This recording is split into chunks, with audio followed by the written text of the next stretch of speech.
Welcome everybody to this presentation titled The Elephant in the Room, Identifying Underrepresented Populations. My name is Kim Lansdowne and I am at Arizona State University.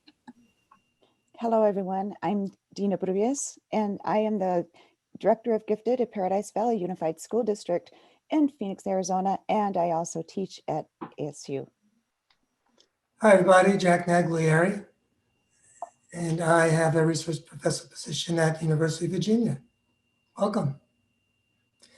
Just to give a little bit of context, I thought it would be a good idea to talk a little bit about the path that I and then we have been on that has taken us to this point today. Way back in the mid-70s, when I first started working as a school psychologist, I noticed some things about the tests I was using that have a lot of implications for equity. And mainly that was that the so-called ability tests had a lot of knowledge in them. And that didn't really make a lot of sense. When I started working at the University, at Northern Arizona University in Flagstaff, and started to work with Native American Navajos, it became even more and more clear that having knowledge, especially English, in a measurement of intelligence made no sense. In '85, I decided to publish a completely nonverbal test to get around those kinds of problems, and published in 1999 a book where the topic again was raised. And then in 2005, I had the great fortune to speak at a conference and meet my two colleagues today, Kim and Dina here, and we all began to speak and talk to each other about the issue of test fairness and the relationship between the tests that we use and the disproportionality problem that we've had in gifted for a really long time. So I like to start off by telling you our conclusions, so what we talk about along the way makes a little bit more sense. So here's the story in a very brief way. We have used ability tests that have verbal questions like vocabulary, and quantitative tests like word problems, and nonverbal tests, which are very, very spatial and actually very helpful. But we've had these tests that have knowledge in them for way too long, actually more than 100 years. The problem is, and the problem is not new, because the people who wrote these tests knew that people who come from disadvantaged backgrounds, don't speak English very well, don't have a lot of knowledge, will, and in fact do, get lower scores on these tests. And the result is that many students of color have been denied entry into gifted programs, and they don't have the opportunity to reach their potential. But the really good news is we are going to show you that we can, in fact, do better, and just how to do that. So let's look at the first part here. To give you a little bit of a kind of a visceral understanding of this, some years ago, this article about Devion Ross appeared on the front page of the Wall Street Journal, and Dan Golden, the author of the article, called me and asked me about if it was possible that someone could get such a high score like Devion did of 141 on my test and just be guessing and not really be that smart. And of course, the answer is clearly, you can't guess your way to a score that high. But Devion was a really smart boy who wasn't doing well in school. And so the teacher didn't recommend him for a gifted program, but the 141 score he got on my test wound up making it possible that he did go into the gifted program. And wow, did that have an impact on him. Recently, I was able to connect with Susan Rhodes, who was the person who was the coordinator at the time and was a real champion of Devion. Recently, she told me that Devion has now graduated, joined the Marines, and gone on to get an advanced degree. And his father, Mr. Ross, was interviewed at the local news channel. And it was so amazing to listen to Mr. Ross talk about how worried they were about Devion. And because he was once he got into gifted, he was being more challenged. It really made him want to learn more. And eventually it made all of them, the whole family, want to focus more on education. And even he and his wife went and got their advanced degrees as well. So it's a wonderful, true story about the effect of just one number, 141. So this presentation is about the many children like Devion who don't do well in school, don't have high grades, may not speak English very well, but they can be really smart. So we make a distinction between gifted students and talented students, really smart students and students who have a lot of knowledge. Sometimes those two things go together, sometimes they don't. But I became really interested in trying to figure out how many gifted students are there out there, really smart students who could have been identified as gifted and weren't. And so what I did is I went to get all the population statistics on how many children we have in public education, how many white, Black, Hispanic, and so on. And I just did some simple math. Even though if you go to NAGC website and other people talk about the top 10% as being gifted, I chose a more conservative 8%. And I actually calculated the number of students that there are. Using 8%, how many students would we expect to be able to do really well and be in gifted programs, and what the difference was. And the bottom line is this. In public schools in 2018, a couple of years ago now, I calculated about 850,000 students, K to 12, who are Black or Hispanic, Native Americans, two or more races, that were smart enough to be identified as gifted, but weren't. And that's a staggering amount of people to think. So many people alienated, not recognized, not feeling appreciated in our schools.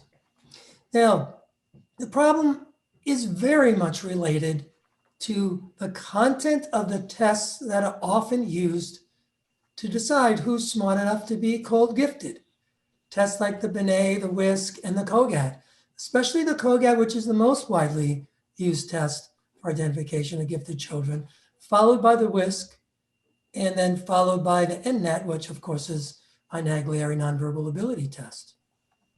Now, what's really fascinating to me as a scholar, someone who's interested in history, is that the people who developed the tests, which became the Wechsler scales and the COGAT, knew from the very beginning that verbal and quantitative tests were not appropriate for people with limited English and limited opportunity to learn.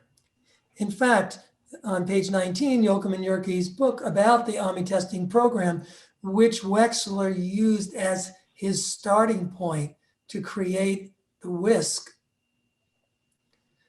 Though these individuals actually said men who fail in alpha are sent to beta.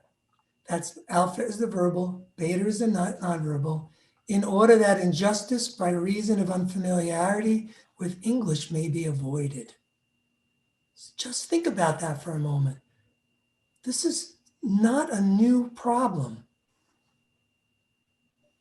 It's an old problem with a really big impact. And there's no mention about different kinds of intelligences being measured.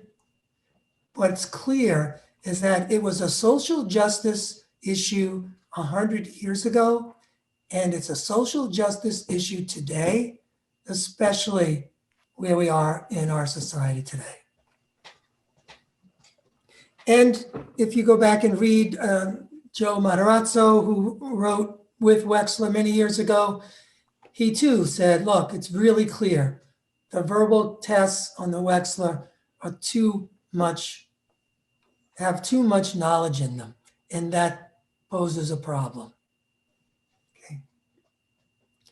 So when we talk about testing gifted children, quantitative tests. Now, people will call it like quantitative reasoning or verbal reasoning and things like that. And I think that's an attempt to try to explain more about what it really is. But in the end of the day, it's simply a vocabulary test or a word analogies test or a word problems test.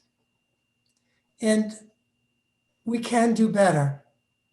And nonverbal tests is one solution, because with a nonverbal test, you can measure how well the student thinks in a way that's not confounded by what they know.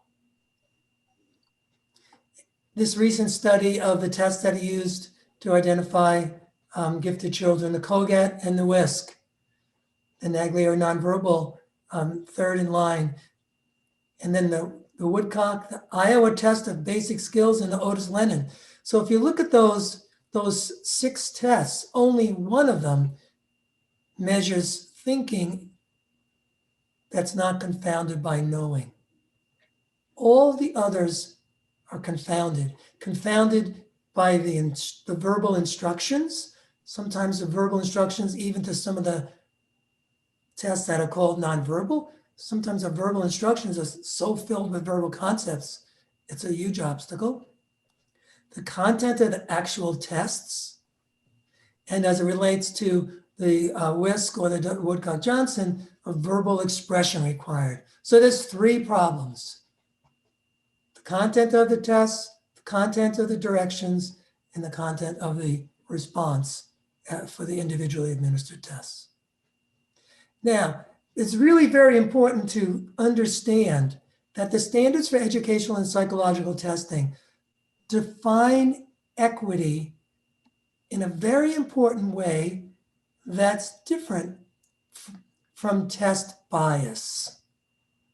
So according to the standards, if a person has had limited opportunity to learn the content of a test of intelligence, that test may be considered unfair because it penalizes students for not having learned the content. That's what equitable assessment is all about, ensuring that each student has equal opportunity to perform, and that's not what you get with traditional measures of ability, because they're confounded with knowledge. Even though there's research that says, well, the tests don't have psychometric bias, to me, that's not even the real issue. The real issue is equity. And you establish equity by looking at average score differences by groups and percentages of children identified for gifted. Okay. In my Essentials of CAS2 assessment book, I provided some research on just how different do, for example, Black and white students score on tests, traditional tests of intelligence. Now, we don't know what kind of mean score differences we get on COGAT because that hasn't been published. I'll show you on our tests because we do publish those data. But this is where we're starting from. Big differences between the groups. So it's no surprise that many Black and Hispanic children do not get identified for gifted programs. Next slide. So this, of course, is a great illustration of the difference between knowing and thinking. Some kids have the advantage of learning a lot, and some kids may not know a lot, but they sure can think well. And that little boy in the middle is really doing some wonderful thinking, whereas the other kids are doing what they were taught. It's a great illustration, really. So it's really easy to figure out if a test is likely going to be equitable or not. Test question is likely to be equitable when you look at the question and the question requires thinking. And if you look at the question and it requires knowing, like a vocabulary or a verbal similarities, analogies, or word problems, if they have to know things to answer it, that's not a good measure of thinking. Okay. So I started to publish differences between groups on my nonverbal tests as soon as I had the data from my standardization samples, because I feel as a test author, I have the obligation to provide this information to people. And I think ethically, we have to reveal what kind of differences we get. Not everyone agrees with me, but this is how I like to do, my work as a scholar in the field. And again, if you look at the bigger picture, getting a 4 or 3 or 4 point difference for Hispanics and Blacks is a whole lot different than what we got with the other instruments. Let's do the next slide. Now, the really important question is not so much at the mean, but at the top. Donna Ford and I published this paper shortly after I published the paper on mean score differences, because Donna and I, we were actually in the same, teaching at the same university, Ohio State at the time. And when I talked to her about my initial findings, we decided we needed to look at the hit rates. In other words, if you have thousands of students, Black, white, Hispanic, what kind of percentages of those students would likely be in a class for gifted? So using a score of 125 or above, standard score of 125 above, we got very similar percentages of whites, Blacks, and Hispanics identified as gifted. This means that using a 95th percentile cut score, that a nonverbal test, which measures thinking, not in a way that's confounded by knowing, is more equitable. So we have to pause for a second, kind of step back, and then we're going to go forward. We're talking about verbal, nonverbal quantitative tests. They've been around for 100 years. What do they measure? Well, let's look at the next slide and we'll see. What did Wechsler say? Wechsler defined what his test measures as the aggregate or global capacity of the individual to act purposefully, to think rationally, and deal effectively with his environment. There's no mention of verbal and nonverbal intelligences, but it's often considered that tests like the Wechsler measure different kinds of intelligence. In fact, Wechsler believed that his verbal and nonverbal, which is often referred to as performance at that time, that they represent, he said it only represents different ways of measuring general ability. He never believed in nonverbal intelligence or verbal intelligence, but he saw the nonverbal scale of his test as the most equitable way to measure general intelligence of people with limited English proficiency. Remember, men who fail in alpha are sent to beta in order that injustice by reason of unfamiliarity with English may be avoided. Now, is there support for the concept of general intelligence? Well, actually, in the last 10 years, some of my colleagues like Gary Canavay and Harley Watkins and other people that I've known for many years and have a lot of respect for have been analyzing all the intelligence tests. And they've consistently shown everything from the WISC to the Woodcock-Johnson and the Carroll's CHC and all that, that they have validity at the total score only. that means that the one score that you get from those tests that you should use to make any decisions is the total score, not any of the part scores. But that's at least saying that there's some support for this concept of general intelligence. Let's look a little further. Well, what is general ability anyway?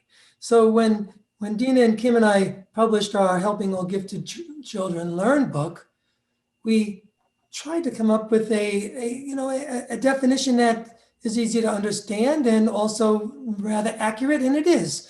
It's what allows us to solve many different kinds of problems that may vary in content, but the foundation is how we can think and understand, and yes, reason, and see connections, and notice things. In a lot of ways, it's a vague definition. But let me show you a few examples. So this first example is a regressive matrix, like my matrices test. So to answer this test, what you need to do is understand the relationships among those diagrams. The same is true if it is in this example, the verbal example, which word is different? Girl, dog, chair, or fish. Same is true with this next example. Simple math. It's all about understanding the relationships. And then the same is true in this last one, which probably most people won't be able to answer unless you're a musician. C7 is to F as E7 is to A.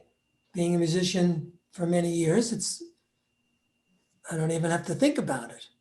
But the point is that to answer these questions, you have to understand the relationships, but they all really measure the same thing, general ability. So actually, it was several years ago when we first started talking about if we were going to make our own tests, verbal, quantitative, and nonverbal, what would they look like? Could we make tests that would be equitable and still get at verbal and still get at quantitative? We know we can do it with nonverbal because I've done that for decades now, but no one has ever been able to do it for a verbal and quantitative side. So that was our challenge. So we decided that we would develop group or individually administered tests, online formats, and we would use diagrams and pictures. And we wanted to create an environment where students could solve the problems regardless of the language that they spoke. They wouldn't have to have complicated verbal instructions to understand, and they wouldn't have to express the answers in words. So what were our goals? Take out the language in the test instructions, test content, student response. Create a verbal test you can solve. Doesn't matter what language you use, it always worked. A quantitative test that didn't require language, and another nonverbal matrices test. We're going to explain each one of these to you in the next few slides. Let's go on to the next one, Kim. Tina? So I'll jump in here. And when Jack several years ago said we need to be able to measure verbal ability without using words, we thought about that for several years. And then we realized all human beings think with words. We think with language. That's what sets us apart from other animals. It's one of many things. So when we are thinking with our own language, whatever language that is, there are some universal conceptual understandings that are common throughout the world, regardless of the cultural background or the language that one speaks. So with the verbal questions, what we wanted to do is make sure that they were not based on any strong cultural links to any population, that there was not a strong base of school-based learning, of and knowledge that's been acquired over years, like Jack was speaking of. And when he talked about high general ability, and you saw that list of what that means, making inferences, drawing connections, making relationships between ideas and concepts, that's what we wanted to do with the verbal questions, to try to discern students' understanding of language based on some visual items. And we're going to show you a very simple example here. That's one of the examples, but a lot of this was based on the work of Alexandra Luria, who is a cognition. He was a psychologist who specializes in language cognition. And he says that developing language is a complex system of codes where words designate things, attributes, actions, or relationships between. And so those were the categories upon which we designed those questions, those fundamental aspects of language development. And what he refers to it as the superfluous fourth. But in our test, what we actually have are 6 items that the students will look at and try to find what they have in common and what item does not have those same attributes in common.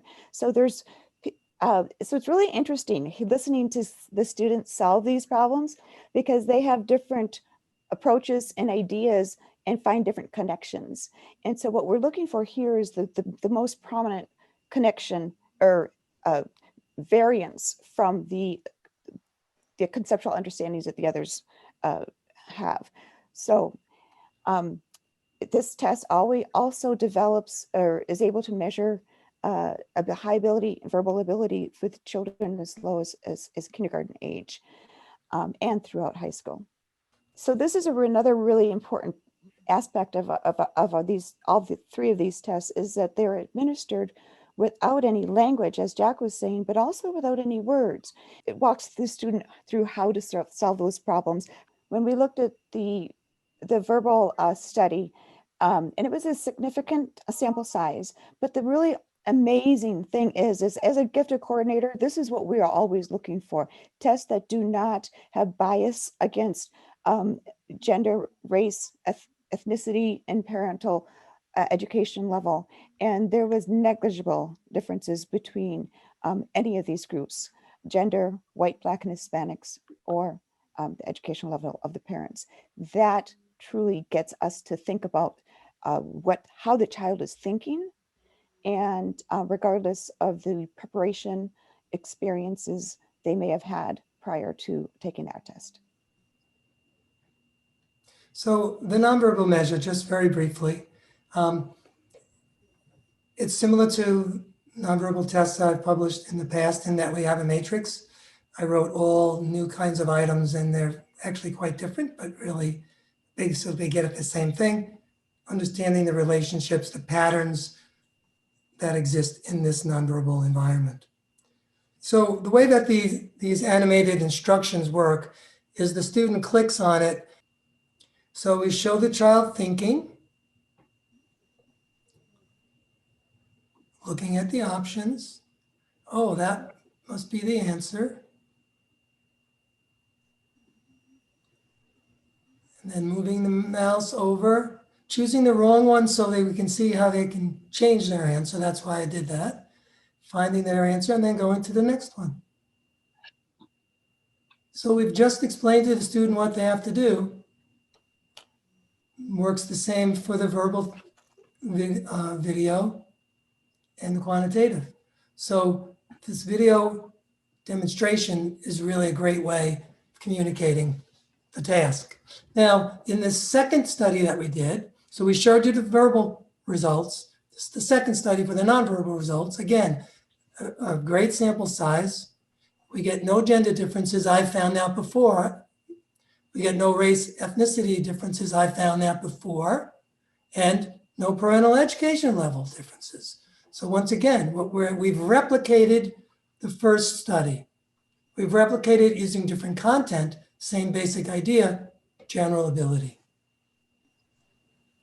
So the quantitative piece of this, we really wanted to get to the very center of math as a universal language. But we wanted this to be about quantitative reasoning, not necessarily what a student has learned sitting in a math class. So there are several different ways of looking at patterning and sequences using numbers, symbols, shapes, and the items test their ability to understand these relationships and patterns in the same way that we looked at the verbal and the nonverbal. Here's just a quick example of thinking through what would go in the question 1, 2, 3, and of course it's 4. Again, using the directions that have no words. It is really just incredible to watch kids do this. It is just so profoundly easy, but there are some really difficult concepts, and I'll show you one. I think it's in here. Again, the sample size. We had a large sample size. There was no difference between males and females, no differences between Black, white, and Hispanic, and no differences among the 5 education levels. Okay, Jack. And of course, it's always important to look at reliability, which tells you a lot about the precision of the scores. And we have very good reliability across all these age groups across the 3 measures. But I want to emphasize something here. We just showed you 3 studies involving 3 samples that represent the US population that range from K to 12 in terms of the grades covered. And we got the same results. 3 times measuring general ability in 3 different ways. We've been able to change the way we measure ability to make it more equitable. Okay, Kim? Yeah, we have 10 minutes. Just want to let you know that. Okay. All right. So how do we use these? In my school district, where I'm the basically gifted coordinator, we have 32 elementary schools. We have 11 or 13 of those are Title I schools, several in the middle, and a few higher SES scores. As Jack was discussing earlier on, there are differences in the way that we're identifying students in these schools. So we have decided to really emphasize universal screening with our tests, because then we can use local norms or building norms in order to decide what is the percentage of this school student population who would most readily be needing these types of services that we can provide in programs. So we want to really encourage this to increase equity, increase diversity, and increase inclusion in our gifted programs. And this all boils down to what we like to consider as a social justice. So if there's not one hard cutoff that people are aiming for, but rather looking at the students themselves and seeing which students would be well served in some more advanced learning opportunities, or have teachers that have understanding training of how these children learn, and they do learn differently. As you could see from those tests, it's a more of a holistic way of solving problems. A lot of times they'll make these connections, but they don't always have the immediate steps in between. So how do we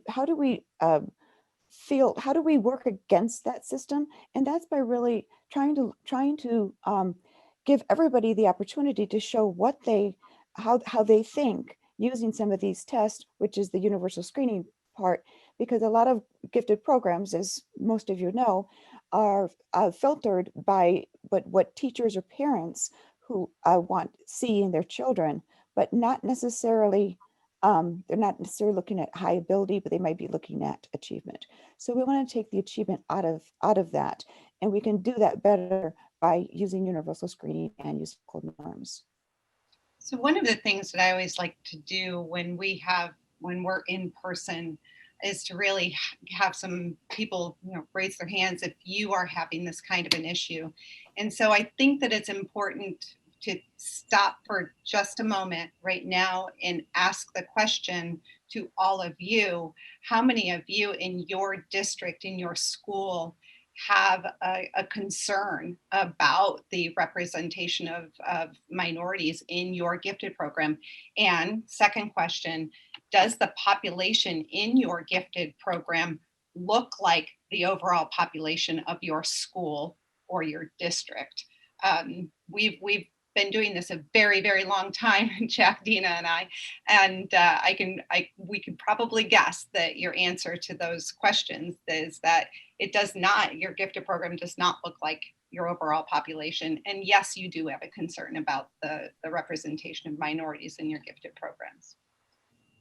And keep in mind that Devion would never have been identified had it not been for universal screening, because he would not have been referred by his teacher, who was actually very surprised. And even after she saw the score that he got, didn't really feel he was gifted. So the benefit of universal screening is everyone has an equal opportunity to show just what they can do. But sometimes you can use a good test in the universal screening, but the way in which you use it blocks identification of students. And that's what was found in this court case at the U46 school district, where in this district, where they gave the Naglieri nonverbal and the COGAT and verbal and math tests, achievement tests, they put all those scores together, and they required everybody to have high scores on the verbal and the math stuff.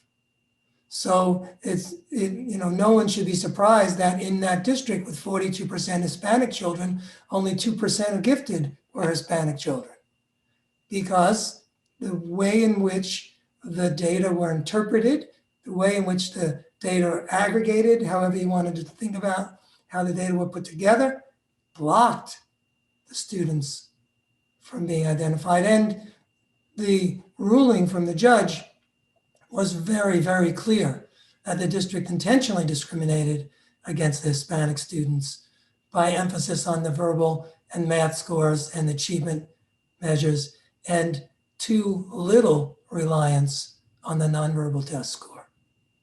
So I'd like to jump in right there for a moment to remind everybody, the purpose for identifying students is so that we can see how they learn, so that we can adjust our instruction for them, right? Unfortunately, a lot of times we schools have a gifted program and then look and cherry pick which kids will do well in that gifted program, where we take the opposite approach. We look for the students who have high potential that might not yet be developed sufficiently or adequately or appropriately or enough. And those are the kids that concern us the most. Those kids who are really smart, but had not been given the opportunity to either demonstrate it or to work alongside with other students that might have a higher achievement. First, we want to focus on the potential for learning and the high general ability. Then we want to see what we can do with those students in order to serve them better. And sometimes that might mean changing our path, our course a little bit, because what we have been doing in the past has not been working. Otherwise, we wouldn't see these numbers. With local norming, instead of using students and comparing them at a national level, and looking at national population, because most schools do not look like the national population. We are suggesting that once you obtain scores for all of the students, not just referred, in either a grade level, a school, a particular population, then you are going to decide how the information obtained for each student is to be evaluated and to be weighted.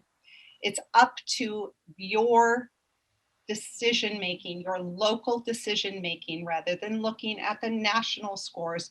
You are going to look at your local scores. And there's some different ways that you can do this. You can rank order the students. their raw scores. And raw scores can also be converted to percentiles or standard scores. That is not a difficult process, and we are here to help you with that if you need that. And then again, locally, you will determine the cut score based on the number of students that your program or your services can accommodate. You then would evaluate the outcome using not national, but local norms. Let me just add that when we publish these 3 new tests sometime in the summer, this coming summer, there will be a platform that creates the local norms for you and the various derived scores, percentiles, and so on. But it's also not hard to do, especially with the advantage of programs like Excel and so on. So it's really not, it's not difficult. We're going to make it just extra easy. So we really can do better. We really have shown already that verbal and quantitative tests can be used to more equitably evaluate students. And that's really what we're all about here. The district that I was working in prior to Paradise Valley was a Title I district, very high Hispanic population, and their gifted population was 80% white, all right? And the student population at the time was 80% Hispanic. So we adopted the NNAT, the Naglieri Nonverbal Ability Test, along with cluster grouping. And then we worked with the teachers to see who these kids are, how they learn, and how we could respond better. And simply by doing a universal type of screening, using a nonverbal test and grouping these students, by year 6 of this project, we were actually at 80% of our gifted population was Hispanic and 20% was white. Now you can see from the chart that we didn't do a disservice to the white students, but what we did was that we were able to continue to grow the population to reflect the demographics of the district, and it meant changing what we were doing, not just how we test, but then how we serve. We can do better. And we are that's our mission with these new tests, and we are excited about the opportunities, how they will change some kids' lives, a lot of kids' lives, hopefully. Yeah, that's our goal. And please go to our websites for more information. And this might be a good place to end. This is from the Martin Luther King Memorial here in Washington, D.C., near where I live. Make a career of humanity. Commit yourself to the noble struggle for equal rights. You'll make a greater person of yourself, a greater nation of your country, and a finer world to live in. So with that, we'll say thank you for attending.